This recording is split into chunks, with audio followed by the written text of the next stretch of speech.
किसी ने कहा कि विपिन सर राजनीति कर रहे हैं, किसी ने कहा कि डीएम चोर है, विपिन सर को देखते ही भाग गया, तो किसी ने कहा कि जातिवादी विपिन को जेल में डालना चाहिए, किसी ने कहा पासवान जाति का घर उजाड़ा जा रहा है, किसी ने यह भी कह दिया कि विपिन सर ने डीएम की छवि धूमिल करने का प्रयास किया। आखिर सच्चाई क्या है? क्या विपिन सर सही बात कर रहे हैं? क्या विपिन सर ने खान सर को गुमराह कर दिया और खान सर ने दोस्ती की लाज रखने के लिए विपिन सर का समर्थन दिया? तो आज के इस वीडियो में हम विस्तार से बातचीत करेंगे कि आखिर पूरा मामला क्या है और किसकी गलती है। यह वीडियो के अंत में आप लोग कमेंट के माध्यम से जरूर बताइएगा। पूरे मामले की शुरुआत होती है पंचायत सरकार भवन से, जो कि सलहा पंचायत में बन रहा था। सबसे पहले जमीन को चिन्हित किया जाता है। सीओ साहब जमीन को चिन्हित करते हैं। उसके बाद सीओ साहब एनओसी देते हैं, यानी कि कोई दिक्कत नहीं है। उसके बाद वर्क ऑर्डर हो जाता है। जब वर्क ऑर्डर होता है तो जमीन को खाली कराया जा रहा था। ये जमीन जो है आपका नहीं है, सरकार का जमीन है। हाँ, सरकार का ही है। अवैध कब्जा करके आप लोग रह रहे हैं, सही बात है। हाँ, ये जमीन तो सरकारी है ना? हाँ, सरकारी है।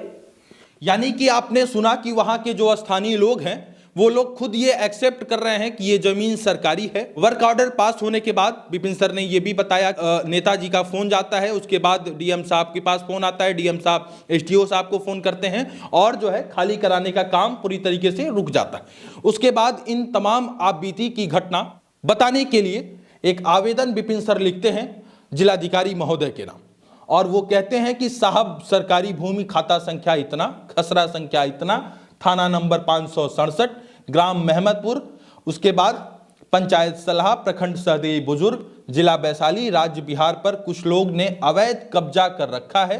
उक्त जमीन को सहदेई सीओ एवं महनार एसडीओ के द्वारा खाली करवाया गया, क्योंकि इस पर पंचायत सरकार भवन का निर्माण होना था।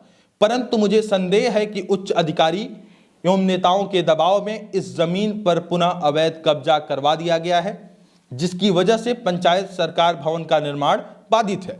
ये प्रार्थना पत्र, ये आवेदन पत्र लेकर सलाह पंचायत के मुखिया विपिन सर जाते हैं और डीएम साहब उनके साथ बदतमीजी करने लगते हैं। डीएम साहब कहते हैं कि जिस जमीन को तुमने चिन्हित किया है उस जमीन पर कैसा विवाद है कि तुम्हारे नेता मुझे फोन करते हैं। डीएम साहब ने अपने ऑफिस में कहा कि तुम्हारे नेता ने फोन किया, तब क्या सीएम अंदर जा रहे हैं, हम प्रणाम सर। तो यानी कि ये आवेदन लेकर जाते हैं, जिस आवेदन की बात विपिन सर कर रहे हैं, जो भी आपके स्क्रीन पर था, आवेदन लेकर विपिन सर जाते हैं। उनके आवेदन को डीएम साहब नहीं लेते। आवेदन तो ले लीजिए मेरा, तो नहीं लेंगे आवेदन। उस दिन डीएम साहब की क्या कुछ वार्ता होती है ये आपके स्क्रीन पर है। तुम कौन है? तो मैंने कहा सर कि मैं सलाह पंचायत का मुखिया हूं। अरे तुम कैसा मुखिया यार, तुम कैसा जमीन बताता है, वहां लोग विरोध कर देता है, हम 278 पंचायत चलाते हैं, कहीं ऐसा बात नहीं होता, विरोध हो गया, वहां वीडियो वायरल हो गया, तुम्हारे नेता का फोन आता है, अरे इसको बाहर करो। डीएम साहब ने उनके साथ बदतमीजी की, उन्हें बाहर भगा दिया और उनका आवेदन नहीं लिया। उसके बाद विपिन सर आते हैं। चूंकि विपिन सर शिक्षक होने के साथ साथ, मुखिया होने के साथ साथ वो सोशल मीडिया पर भी काफी एक्टिव रहते हैं। वो लगातार वीडियो अपलोड करके बताने लगते हैं। यानी 8 दिन पहले लिखा कि भ्रष्टाचार अधिकारियों को मुंहतोड़ जवाब दूंगा। रोते रोते विपिन सर ने कहा कि यदि अधिकारियों को सीधा नहीं किया तो मुंह पर, ये इस तरीके का विपिन सर रोने लगे।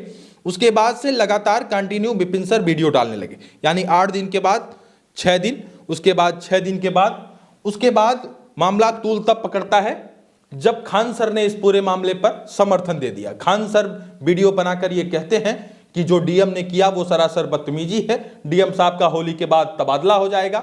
उसके बाद मानो विवाद सा बढ़ जाता है। अब लोग जो है डीएम साहब को ट्रोल करने लगते हैं। कुछ लोग डीएम को चोट्टा डीएम, कुछ लोग डीएम को घुसखोर डीएम, भ्रष्टाचार डीएम, डीएम की संपत्ति की जांच होनी चाहिए, इस तरीके की बात सामने रखने लगते हैं। के बाद विपिन सर ने कहा कि हम 11 तारीख को 11 बजे डीएम साहब के पास फिर से आवेदन लेकर जाएंगे। ठीक उससे एक दिन पहले विपिन सर को एक नोटिस आता है।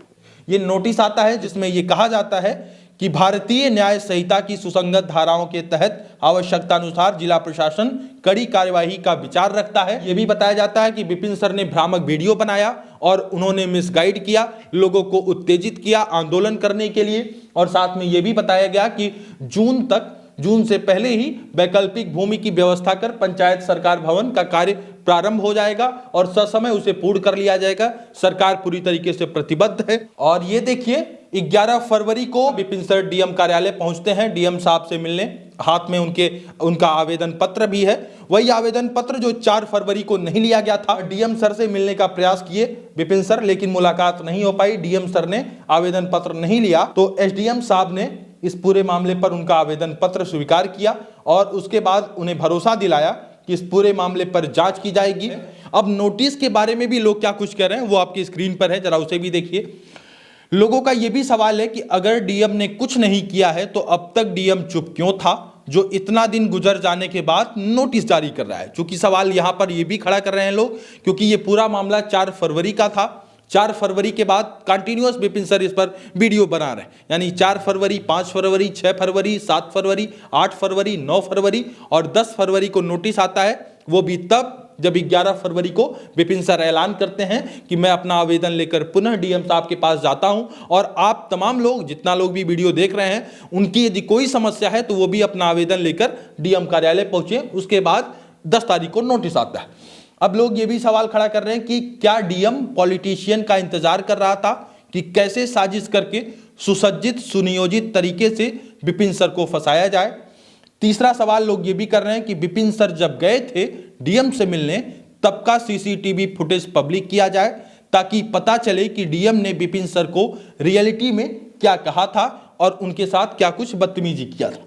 लोग ये भी कह रहे हैं कि साजिश की उम्मीद एक प्रतिष्ठित शिक्षक से नहीं बल्कि आज के दौर में पॉलिटिशियंस और प्रशासनिक अधिकारी से ज्यादा की जा सकती है। इस तरीके का कमेंट लोग वीडियो में कर रहे थे। बहरहाल इस पूरे घटनाक्रम को जानने समझने के बाद क्या सच में आपको लगता है कि विपिन सर ने डीएम की छवि धूमिल करने का प्रयास किया है? क्या आपको सच में लगता है पूरी घटना के बाद कि क्या विपिन सर मुखिया पूरी तरीके से राजनीति कर रहे हैं? क्या आपको लगता है कि विपिन सर जो बातें कह रहे हैं वो सही है या गलत? कमेंट बॉक्स में अपनी राय हमें जरूर लिखिएगा।